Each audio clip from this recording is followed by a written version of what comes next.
Hello दोस्तों, आप सभी का स्वागत है अपने ही चैनल जी के माध्यिका पर। दोस्तों, आज के इस वीडियो में स्टेट एग्जाम 2025 के लिए पेडागोजी एंड अदर स्किल से 50 प्रश्न देखेंगे, जो दोस्तों आपके एग्जाम के लिए काफ़ी हेल्पफुल रहेगा, इसलिए वीडियो के अंत तक देखिएगा। अगर चैनल पे नए हैं तो चैनल को सब्सक्राइब जरूर कर लीजिएगा। तो चलिए आज का वीडियो शुरू करते हैं।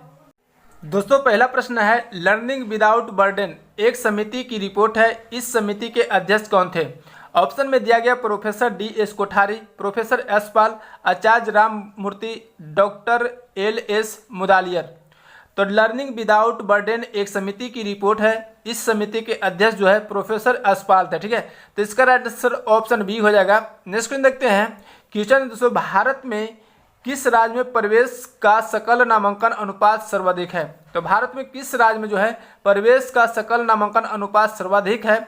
ऑप्शन में दिया गया केरल, आंध्र प्रदेश, उत्तर प्रदेश, तमिलनाडु। तो दोस्तों इसका राइट आंसर ऑप्शन डी हो जाएगा, तमिलनाडु। अब दोस्तों बात कर लेते हैं उच्च शिक्षा में सकल नामांकन अनुपात यानी GER के मामले में सबसे ज़्यादा कहाँ पर है? तो दोस्तों केरल राज्य में है। ठीक है, सबसे ज़्यादा केरल और सबसे कम सिक्किम, सबसे कम जो है सिक्किम राज्य है। ठीक है, नेक्स्ट क्वेश्चन देखते हैं। दोस्तों क्वेश्चन है, निम्नलिखित में से कौन सा कक्षा शिक्षण का आधारभूत प्रतिमान है? कौन सा जो है कक्षा शिक्षण का आधारभूत प्रतिमान है? ऑप्शन में दिया गया अधिगम का प्रतिमान, निर्देशात्मक प्रतिमान, दोनों ए और बी, उपयुक्त में से कोई नहीं। तो दोस्तों इसका राइट आंसर डी हो जाएगा, उपयुक्त में से कोई नहीं। यानी दोस्तों कक्षा शिक्षण का आधारभूत प्रतिमान जो है विशेषताएं जो है निम्नलिखित है। पहला है दोस्तों शिक्षण प्रतिमान शैक्षणिक व्यवस्था अथवा प्रत्यक्ष शिक्षण के लिए एक योजना या प्रारूप है। दूसरा है दोस्तों शिक्षण प्रतिमान शिक्षक एवं छात्रों के मध्य अंतःक्रिया को निर्धारित करते हैं। तीसरा पॉइंट है दोस्तों शिक्षण प्रतिमान शिक्षण के लिए पथ प्रदर्शक का कार्य करते हैं। चौथा पॉइंट है इनसे शिक्षक एवं छात्र दोनों को वांछित अनुभव प्राप्त होते हैं। पांचवा पॉइंट है दोस्तों शिक्षण प्रतिमान जो है शैक्षिक क्रियाओं एवं वातावरणीय परिस्थितियों के निर्माण की रूपरेखा प्रस्तुत करते हैं। और छठा है दोस्तों ये छात्र के व्यवहार परिवर्तन में सहायता करते हैं। ठीक है, तो इतना पॉइंट है दोस्तों याद रखेगा। नेक्स्ट क्वेश्चन देखते हैं। क्वेश्चन है, संगणनात्मक ज्ञान क्षेत्र में अधिगम का निम्नतर स्तर है। संगणनात्मक क्षेत्र में जो है अधिगम का निम्नतम स्तर जो है कौन सा है? ऑप्शन में दिया गया ज्ञान, संश्लेषण, विश्लेषण, समझ। तो दोस्तों इसका राइट आंसर ऑप्शन ए हो जाएगा, ज्ञान। और दोस्तों अधिगम का जो है सबसे उच्चतम स्तर क्या है? तो उच्चतम स्तर जो है मूल्यांकन है। ठीक है, मूल्यांकन। और निम्नतम स्तर जो है ज्ञान है। ठीक है, नेक्स्ट क्वेश्चन देखते हैं।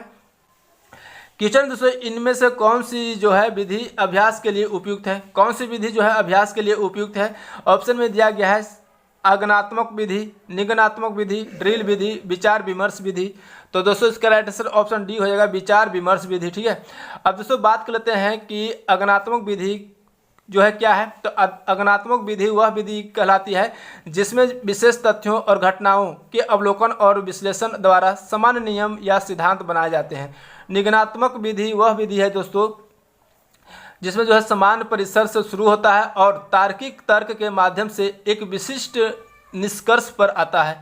जबकि दोस्तों ड्रिल विधि की बात करें दोस्तों, तो ड्रिल विधि जो है जब शिक्षक छात्रों से कुछ शब्दों या वाक्यों को कई बार दोहराने के लिए कहता है तो इसे ड्रिलिंग कहा जाता है, ड्रिल विधि। ठीक है, नेक्स्ट देखते हैं। क्वेश्चन दोस्तों, निम्न में से किस विषय के लिए पात्र अभिनय सबसे अधिक उपयोगी शिक्षण विधि प्रमाणित हो सकती है? ऑप्शन में दिया गया है इतिहास, विज्ञान, गणित, भाषा।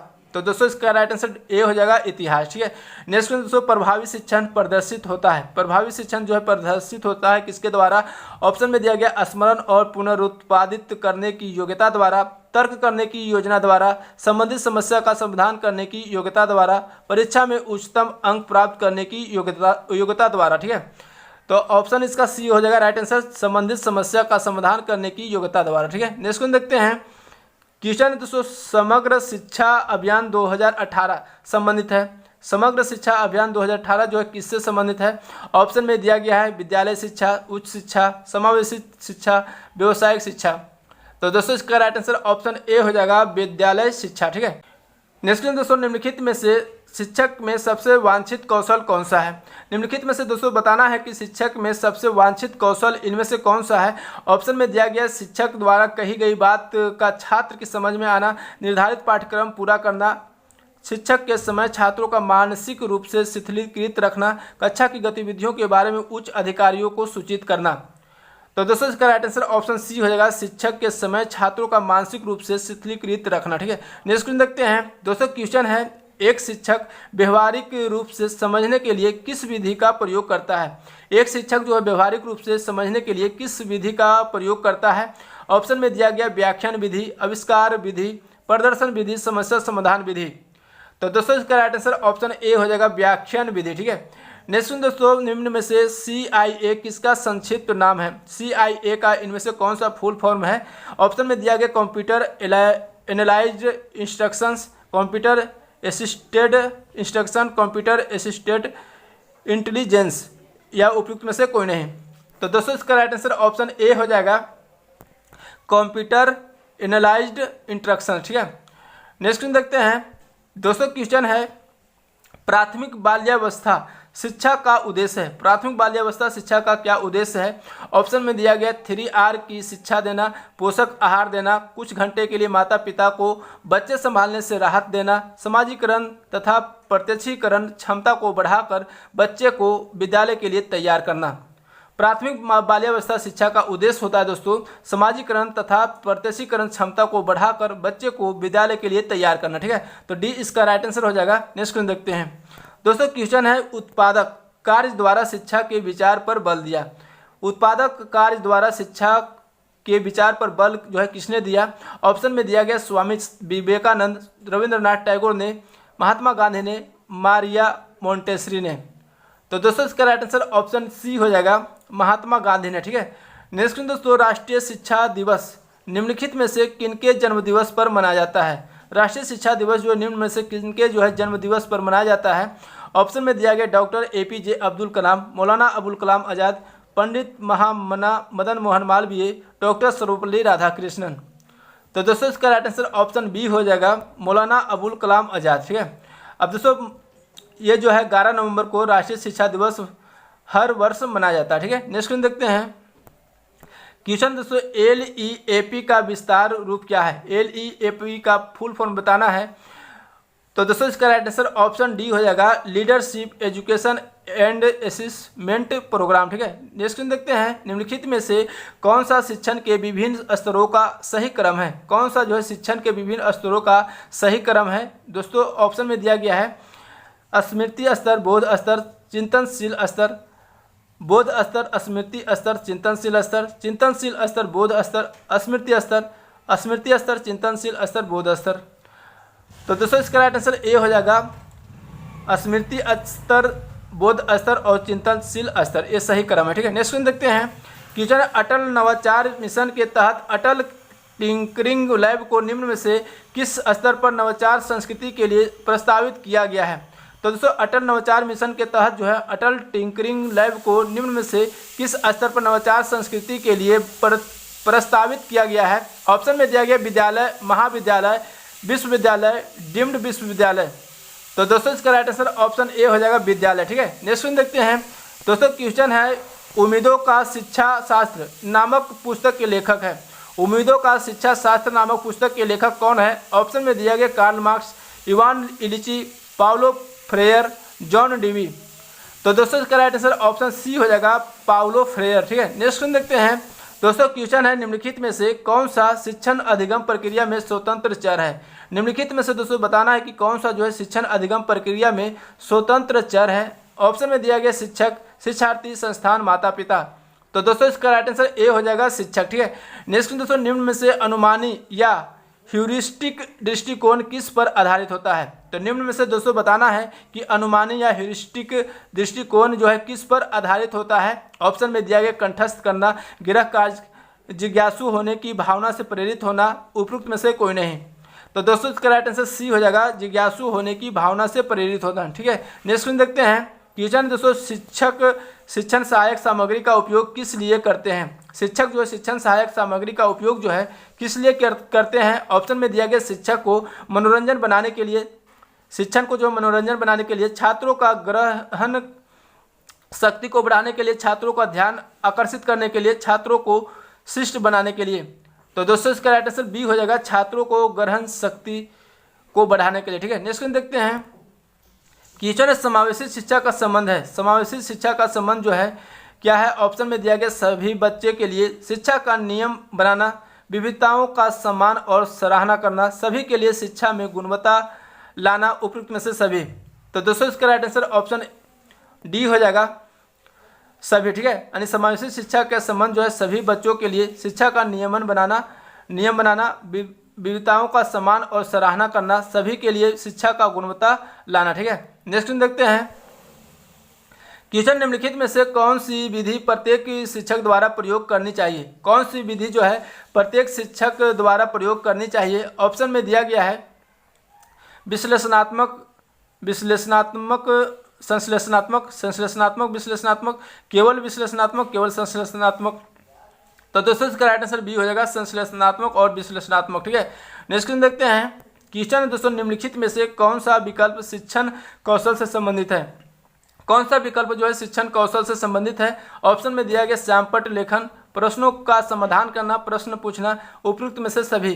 तो दोस्तों इसका राइट आंसर डी हो जाएगा, उपयुक्त में से सभी। यानी दोस्तों श्यामपट्ट लेखन, प्रश्नों का समाधान करना, प्रश्न पूछना, ये सभी विकल्प जो है शिक्षण कौशल से संबंधित है। नेक्स्ट दोस्तों अधिगम का सबसे उपयुक्त अर्थ है। अधिगम का सबसे उपयुक्त अर्थ जो है क्या है। ऑप्शन में दिया गया ज्ञान उपदेश, व्यवहार में स्थायी परिवर्तन, व्यक्तिगत सामंजस्य, कौशल अभिग्रहण। तो दोस्तों इसका राइट आंसर ऑप्शन डी हो जाएगा, कौशल अभिग्रहण। ठीक है, नेक्स्ट देखते हैं क्वेश्चन दोस्तों समस्यात्मक बालक सामान्यतः वे होते हैं जो समस्यात्मक बालक सामान्यतः वे होते हैं जो ऑप्शन में दिया गया एक न सुलझने वाली समस्या से जुड़े हो, एक निम्न अनुवांशिकता से जुड़े हो, कमजोर गिरह वातावरण से जुड़े हो, ज़्यादा रक्षात्मक स्वरूप वाले माता पिता से जुड़े हो। तो दोस्तों इसका राइट आंसर ए हो जाएगा, समस्यात्मक बालक सामान्यतः वे होते हैं जो एक न सुलझने वाली समस्या से जुड़े हो। ठीक है, नेक्स्ट देखते हैं निम्न में से अधिगम प्रक्रिया में व्यक्तिक मतभेद को कम से कम महत्व दिया जाता है। तो निम्न में से बताना दोस्तों कि अधिगम प्रक्रिया में जो है व्यक्तिक मतभेद को कम से कम महत्व दिया जाता है। ऑप्शन में दिया गया प्रकृतिवाद, अर्थार्थवाद, आदर्शवाद, व्यवहारवाद।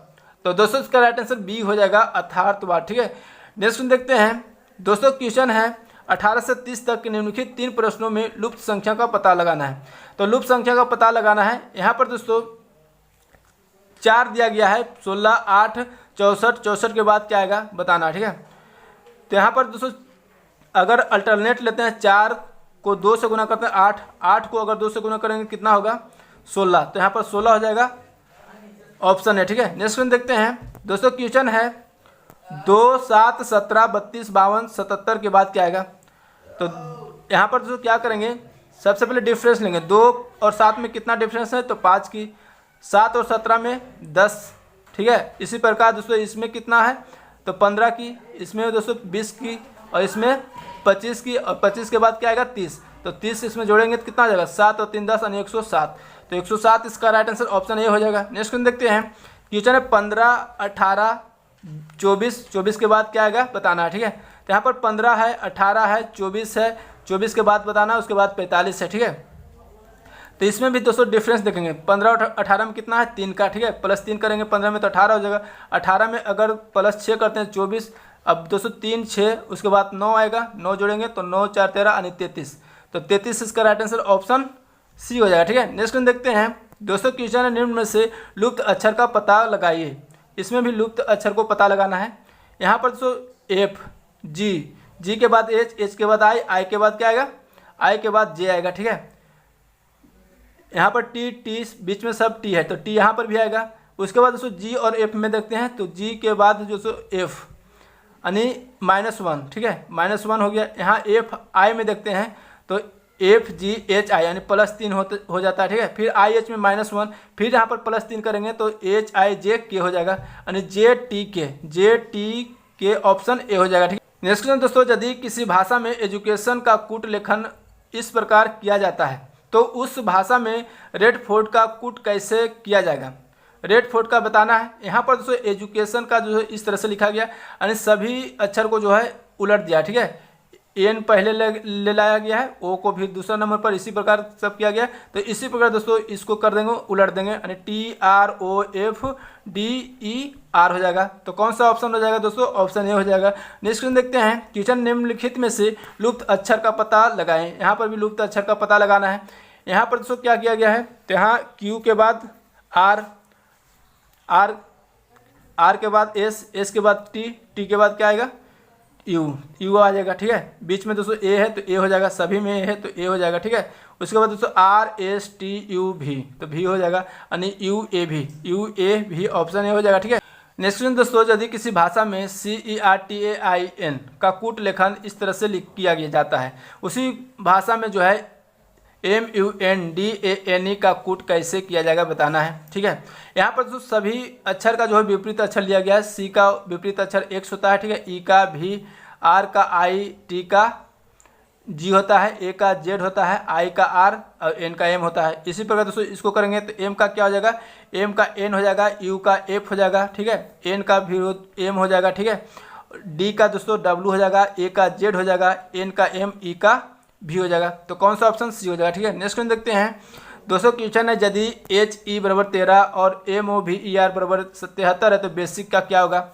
यहाँ पर H का क्या होता है दोस्तों? 8 होता है। E का कितना होता है? 5। 8 और 5 कितना हो जाता है? 13। इसी पर सभी अक्षर का संख्या लेंगे तो B का 2 हो गया, A का 1, S का हो जाएगा दोस्तों 19, I का 9 हो जाएगा, C का 3। अगर सभी को जोड़ेंगे तो 34 होगा, ऑप्शन बी, ठीक है। नेक्स्ट क्वेश्चन देखते हैं दोस्तों, क्वेश्चन है यदि किसी भाषा में DRLAL का कूट लेखन इस तरह से लिखा जाता है तो उसी भाषा में कैमल का कूट कैसे किया जाएगा बताना है। यहाँ पर दोस्तों D का 6 अगर लेते हैं तो D अक्षर का संख्या कितना होता है? 4। अगर 4 में 2 जोड़ते हैं तो कितना होता है? 6 होता है। R का कितना होता है? R का 18, अगर 2 जोड़ते हैं तो 20 होता है, ठीक है। तो इसी प्रकार दोस्तों लिया गया, सभी अक्षर का संख्या लिया गया और 2 बढ़ा दिया गया, ठीक है। तो इसमें भी C का कितना होता है? 3। 3 प्लस 2 करेंगे कितना होगा? 5 होगा। A का 1 होता है, 1 प्लस 2 करेंगे कितना होगा? 3 होगा, ठीक है। M का 13 होता है, 13 प्लस 2 करेंगे कितना होगा? 15 हो जाएगा। तो 5, 3, 15 इस तरह से होगा। तो कौन सा ऑप्शन हो जाएगा दोस्तों? ऑप्शन ए हो जाएगा, ठीक है। नेक्स्ट क्वेश्चन देखते हैं, क्वेश्चन किसी भी छोर से शुरू करने पर यदि किसी पंक्ति में आपका स्थान 11वां है तो बताइए कि पंक्ति में कितने व्यक्ति हैं। यानी किसी भी छोर से, यानी दोनों छोर से दोस्तों 11वें स्थान पर, ठीक है। यानी दोनों छोर से 11वां स्थान पर है, इधर से भी और इधर से भी। तो 11 प्लस 11 करेंगे और -1 कर देंगे, तो 11 दूनी 22, -1 21, ऑप्शन सी हो जाएगा, ठीक है। नेक्स्ट क्वेश्चन देखते हैं, क्वेश्चन है अंग्रेजी वर्णमाला में बाईं ओर से 18वें अक्षर के बाईं ओर 10वें अक्षर कौन सा होगा? तो इस बाईं ओर से 18वें, बाईं ओर से 10वें, तो दोनों को घटाएंगे तो 18 - 10 कितना होगा? 8। यानी 8वें अक्षर पर क्या आएगा? H, ऑप्शन सी हो जाएगा, ठीक है। नेक्स्ट क्वेश्चन देखते हैं, क्वेश्चन है अक्षरों के उस समूह की पहचान कीजिए जो उस नियम का पालन नहीं करता है जो दूसरे के पालन करते हैं, ठीक है। तो कौन सा पालन इसमें नहीं करता है? यहाँ पर तो GHI इसमें देखते हैं, IJK ये भी है, ठीक है। QRS ये भी सही है, YZ है ये भी सही है, ठीक है।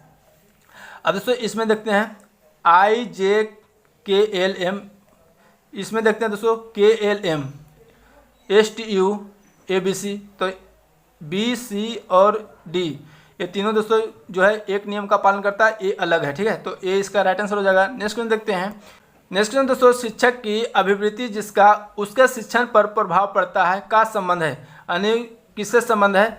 ऑप्शन में दिया गया भावात्मक क्षेत्र से, ज्ञानात्मक क्षेत्र से, सहजात्मक क्षेत्र से, मन चालक क्षेत्र से। तो दोस्तों शिक्षक की अभिवृत्ति जिसका उसके शिक्षण पर प्रभाव पड़ता है, यह जो है सहजात्मक क्षेत्र से संबंध है, ठीक है। तो इसका राइट आंसर ऑप्शन सी हो जाएगा। नेक्स्ट क्वेश्चन देखते हैं दोस्तों, क्वेश्चन है शिक्षा मनुष्य में पहले से विद्यमान पूर्णता का आविर्भाव है, यह जो है किसके द्वारा कहा गया है? तो शिक्षा मनुष्य में पहले से विद्यमान पूर्णता का आविर्भाव है, यह जो है किसके द्वारा कहा गया है? ऑप्शन में दिया गया महात्मा गांधी, रविंद्रनाथ टैगोर, स्वामी विवेकानंद, श्री अरबिंदो। तो दोस्तों इसका राइट आंसर ऑप्शन सी हो जाएगा, स्वामी विवेकानंद के द्वारा कहा गया, ठीक है। नेक्स्ट क्वेश्चन दोस्तों, एक महिला की ओर इंगित करते हुए एक आदमी ने कहा कि उसके एकमात्र भाई का पुत्र मेरे पत्नी का भाई है, वह महिला उसी आदमी की क्या लगती है? तो दोस्तों वह जो महिला यानी आदमी की वह महिला जो है क्या लगेगी बताना है, ठीक है। तो दोस्तों इसका राइट आंसर डी हो जाएगा, ससुर का वाहन। ठीक है, नेक्स्ट क्वेश्चन देखते हैं। क्वेश्चन दोस्तों, अनिल की उम्र सुनीता की उम्र से दुगनी है। 3 वर्ष पहले उसकी उम्र सुनीता की उम्र से 3 गुनी थी, तो अनिल का वर्तमान उम्र क्या होगा? अनिल का वर्तमान उम्र बताना है। यहाँ पर दोस्तों अनिल की उम्र सुनीता की उम्र से दुगनी है, सुनीता की उम्र से दुगनी है, तो यहाँ पर सुनीता की उम्र अगर मान लेते हैं, सुनीता की उम्र मान लेते हैं x, सुनीता की उम्र x मान लेते हैं, तो अनिल का उम्र क्या हो जाएगा? अनिल का उम्र हो जाएगा 2x, यानी दुगना है तो 2x हो जाएगा। ठीक है, अब 3 वर्ष पहले, तो दोनों में 3 वर्ष पहले करेंगे, इसमें भी और बराबर देंगे, इसमें भी 3 वर्ष करा कि 3 वर्ष पहले उसकी उम्र यानी अनिल की उम्र सुनीता की उम्र से तिगनी है, सुनीता की उम्र से तिगनी है तो तिगनी करेंगे सुनीता में। ठीक है, अब इसको सोल्व करेंगे, तो सोल्व करेंगे तो दोस्तों तो x का वैल्यू निकल के क्या आएगा? x का वैल्यू निकल के आएगा 6। ठीक है, 6 आएगा। निकालना अनिल का वर्तमान उम्र, तो अनिल का वर्तमान उम्र निकालना, तो 2 गुने 6 करेंगे कितना हो जाएगा? 12, तो 12 इसका राइट आंसर ऑप्शन सी हो जाएगा। ठीक है, नेक्स्ट क्वेश्चन देखते हैं। क्वेश्चन है, यदि कोई विक्रेता एक वस्तु पर उसके क्रय मूल्य पर 20% अधिक मूल्य अंकित करता है, कुछ छूट देने के बाद उसे 8% शुद्ध लाभ प्राप्त होता है, उसने वस्तु पर कितने प्रतिशत छूट दी? कितने प्रतिशत छूट दी? तो दोस्तों 1% छूट दी। ठीक है, मान लेंगे 1%। अब यहाँ पर 20% अधिक हो रहा है, तो 20 फार्मूला लगाएंगे दोस्तों, a plus B plus A B बटा 100 वाला फार्मूला। अगर वृद्धि होगा तो पॉजिटिव मिलेंगे और कमी में होगा तो नेगेटिव मिलेंगे। यहाँ पर जो कितने प्रतिशत छूट हो रहा है यानी कमी की बात किया जा रहा है, तो माइनस लेंगे, माइनस x%। ठीक है, x% प्लस माइनस माइनस हो जाएगा। ठीक है, 20x बटा 100 बराबर कितना हो जा रहा है दोस्तों? 8% लाभ प्राप्त होता है, तो 8% इधर लेंगे। अब इसको सोल्व करेंगे, 20×5 कट गया। ठीक है, और यहाँ पर दोस्तों अगर -x और -x/5 उधर ले जाएंगे तो प्लस में हो जाएगा, तो 20 माइनस इधर प्लस 8 इधर आएगा, -8 में हो जाएगा। ठीक है, और यहाँ पर x प्लस x/5 हो जाएगा। इसी को सोल्व करेंगे तो 5 1 6 x/5। अब यहाँ पर घटाएंगे, 20 में से 8 गया तो कितना बचेगा? तो 12 बचेगा। ठीक है, 6 दूनी 12 कट गया, 2 गुने 5 करेंगे कितना होगा? 5 दूनी 10, यानी x बराबर 10%, ऑप्शन सी हो जाएगा। ठीक है, नेक्स्ट क्वेश्चन देखते हैं। क्वेश्चन, यदि आमों का मूल्य 25% कमी होने के बाद 60 में से 4 आम जो है अधिक क्रय कर सकता है, एक आम का घटा हुआ मूल्य क्या होगा? एक आम का घटा हुआ मूल्य निकालना है। तो दोस्तों मान लेना है कि वास्तविक मूल्य क्या है? वास्तविक मूल्य क्या है दोस्तों? वास्तविक मूल्य जो है x मान लेंगे। अब आम का घटा हुआ मूल्य क्या हो जाएगा? तो 25% कमी हो रहा है, तो घटा हुआ मूल्य हो जाएगा 25% कमी, तो 75x/100 हो जाएगा, यानी 25% घटाएंगे 100 में तो 75 हो जाएगा, 75/100। अब इसको पॉइंट में भी कर सकते हैं, तो 0.75x हो जाएगा। ठीक है, अब प्रश्न के अनुसार करेंगे दोस्तों कि कितना 60 रुपये में जो है 4 आम अधिक क्रय करता है, यानी डिफरेंस दिया हुआ है 4 आम। ठीक है, तो 60 बटा क्या करेंगे? 0.75x, फिर दोस्तों यहाँ पर -60/x बराबर कर देंगे 4। इसी को सोल्व करेंगे दोस्तों, तो x का वैल्यू निकल के आएगा, x का वैल्यू 5 निकल के आएगा। ठीक है, तो 5 निकल के आ गया। तो यहाँ निकालना है आम का घटा हुआ मूल्य, आम का घटा हुआ मूल्य निकालना है, तो क्या करेंगे? घटा हुआ मूल्य कितना था? 0.75x, इसमें गुना कर देंगे। 0.75 में अगर 5 से गुना कर देंगे तो गुना करने पर आ जाएगा दोस्तों 3.75। ठीक है, 3.75 ऑप्शन सी हो जाएगा। नेक्स्ट क्वेश्चन देखते हैं। क्वेश्चन है, एक व्यक्ति 48 किलोमीटर की यात्रा 2 घंटे में पूरी करता है। 250 किलोमीटर की दूरी तय करने में उसे कुल कितना समय लगेगा? समय निकालना है। यहाँ पर 48 किलोमीटर की यात्रा जो है 2 घंटे में पूरी करता है, तो यहाँ से क्या करेंगे? दूरी और समय मालूम है तो स्पीड निकल जाएगा, चाल निकल जाएगा, यानी एस का वैल्यू निकल जाएगा।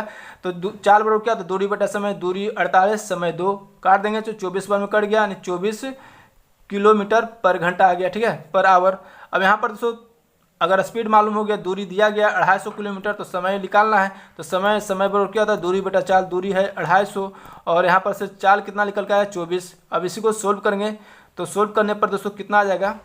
10×1/2, 10×1/2 आवर आएगा, ऑप्शन सी। ठीक है, नेक्स्ट क्वेश्चन है, एक व्यक्ति अपनी यात्रा का आधा भाग ट्रेन से तय करता है, 1/3 बस से और बचे हुए 5 किलोमीटर ऑटो से। उसकी कुल यात्रा थी। तो दोस्तों कुल यात्रा जो है कितनी तय की थी बताना है, तो 1 किलोमीटर तय की थी। ठीक है, अब x का आधा भाग जो है ट्रेन से, तो x/2 और 1/3 भाग बस से, तो प्लस करेंगे x/3 दोनों को जोड़ देंगे और x में घटा देंगे। तो घटाने पर दोस्तों कितना आ जाएगा, x माइनस 5x/6 यानी x/6 आ गया। अब x/6 इधर आ गया दोस्तों, और जो है बचे हुए 5 किलोमीटर ऑटो से तय करता है। तो 5 किलोमीटर ऑटो से तय करता है तो बराबर 5 कर देंगे।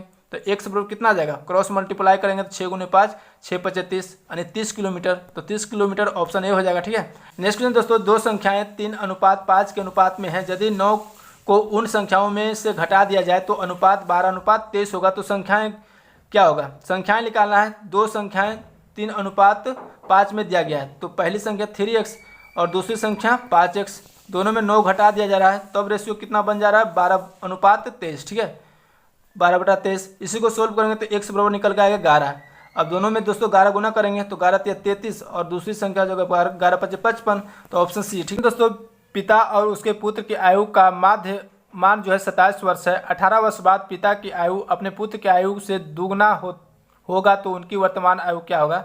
वर्तमान आयु दोनों का निकालना। ठीक है, यहाँ पर जो पिता और पुत्र की बात किया जा रहा है, पिता मान लेंगे x और पुत्र की y मान लेंगे। ठीक है, दोनों की मान दिया गया है तो x + y बराबर क्या हो जाएगा, 2 × 27 करेंगे तो 27 दूनी 54 हो जाएगा। ठीक है, x + y बराबर 54 आ गया। 18 वर्ष बाद जो है पिता की आयु पुत्र की आयु की दुगनी हो जाती है। तो 18 वर्ष बाद यानी दोनों में 18 वर्ष जोड़ देंगे, 18 वर्ष। ठीक है, इसमें भी 18 वर्ष जोड़ेंगे, दुगनी बोल रहा है दोस्तों, पुत्र में दुगनी कर देंगे। ठीक है, पुत्र में दुगनी करेंगे। अब x + 18 = हो जाएगा 2y + 36। अब x - 2y बराबर कितना आ जाएगा, 18। अब यहाँ पर समीकरण 1 हो गया, समीकरण 2, दोनों को अगर सोल्व करेंगे दोस्तों तो यहाँ पर सोल्व करने पर आ जाएगा y बराबर आ जाएगा 12। ठीक है, तो x बराबर क्या आएगा, तो y का वैल्यू किसी एक समीकरण में रख देंगे तो x का वैल्यू निकल के 42 आएगा। तो 42 और 12 हो जाएगा ऑप्शन है। ठीक है, तो दोस्तों आज की वीडियो यहीं तक रहने देते हैं, फिर मिलेंगे नेक्स्ट वीडियो में। अगर वीडियो अच्छा लगा तो लाइक करिएगा, चैनल पे नए हैं तो चैनल को सब्सक्राइब करके बेल आइकन जरूर दबा लीजिएगा। जय हिंद।